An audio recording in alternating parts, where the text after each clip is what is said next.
Saudara Komisi Pemberantasan Korupsi memeriksa pejabat di lingkungan Universitas Lampung. KPK menelisik aliran dana hasil korupsi yang diduga digunakan untuk membangun Lampung Nahdliyin Center.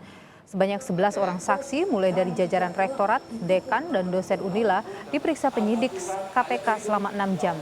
Para saksi ini diperiksa untuk 3 tersangka kasus suap penerimaan mahasiswa baru jalur mandiri.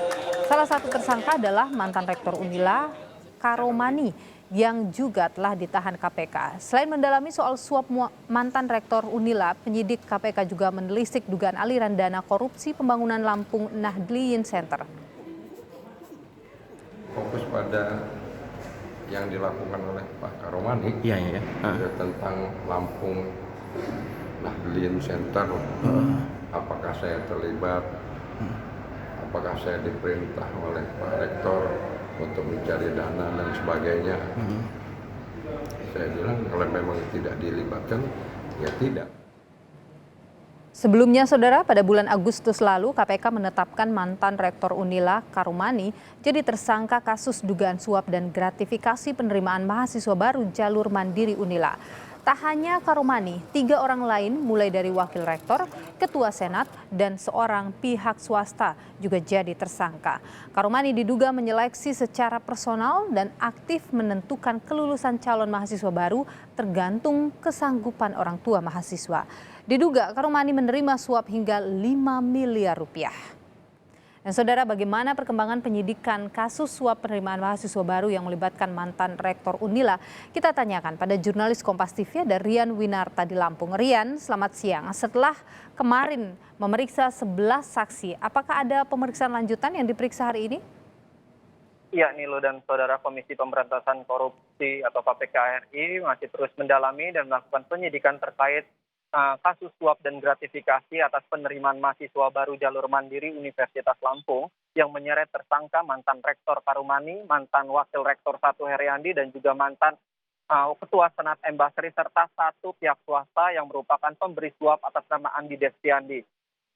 Penyidikan yang dilakukan KPK yaitu dilakukan dengan melakukan penggeledahan ke kediaman masing-masing rumah tersangka seperti itu, dan juga beberapa gedung fakultas di Universitas Lampung serta ruang kerja para tersangka.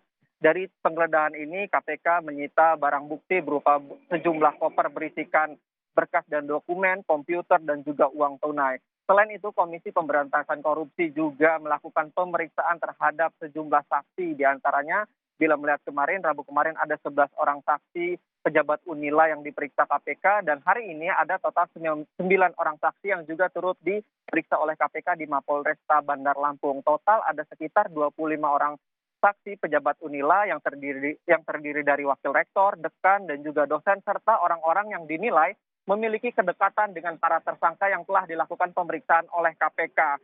Sampai saat ini tersangka sendiri masih berjumlah 4 orang, yaitu 3 dari petinggi atau pejabat Universitas Lampung dan 1 pemberi suap. Namun bila melihat dari jumlah uang suap yang diterima para tersangka, yaitu senilai 7,5 miliar rupiah, ini tidak menutup kemungkinan akan ada tersangka baru, yaitu pemberi suap. Karena sejauh ini pemberi suap atau pihak swasta yang telah ditetapkan tersangka baru berjumlah 1 orang, seperti itu, Nilo.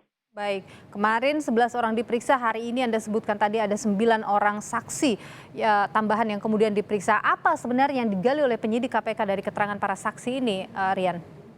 Iya, terkait apa yang digali oleh KPK terhadap para saksi yang diperiksa ini pasti tidak lain selain untuk mengetahui aliran dana suap yang diterima oleh para tersangka. Selain itu juga bagaimana pelaksanaan sistem penerimaan mahasiswa baru jalur mandiri di Universitas Lampung. Selain itu, Nilo, kemarin Rabu 28 September, salah seorang saksi dari pejabat Universitas Lampung menyebutkan bahwa KPK juga sempat menanyakan tentang pembangunan gedung Lampung Nahdliyin Center, di mana gedung Lampung Nahdliyin Center ini merupakan bangunan yang diinisiasi atau yang dibangun oleh tersangka Karomani atau mantan Rektor Universitas Lampung. Keberadaan gedung Lampung Nahdliyin Center ini tidak jauh dari kawasan Universitas Lampung atau berada di lingkungan Raja Basa Jaya 1 Bandar Lampung. Peresmian gedung Lampung Nahdliyin Center ini dilakukan oleh Karomani pada 16 Agustus 2022, di mana itu merupakan 3 hari sebelum Karomani terjaring operasi tangkap tangan saat melangsungkan kegiatan di Lembang, Bandung, Jawa Barat seperti itu Nilo. Baik. Selain memeriksa atau untuk mengetahui proses pembangunan Lampung Nahdien Center, KPK juga telah berkoordinasi dengan Kementerian Pendidikan Nasional untuk melakukan pencegahan korupsi di lingkungan Universitas Lampung atau di universitas atau di lingkungan perguruan tinggi, khususnya pada saat penerimaan mahasiswa jalur mandiri. Nilo. Baik, Rian Winarta, jurnalis Kompas TV, terima kasih atas informasi Anda langsung dari Lampung.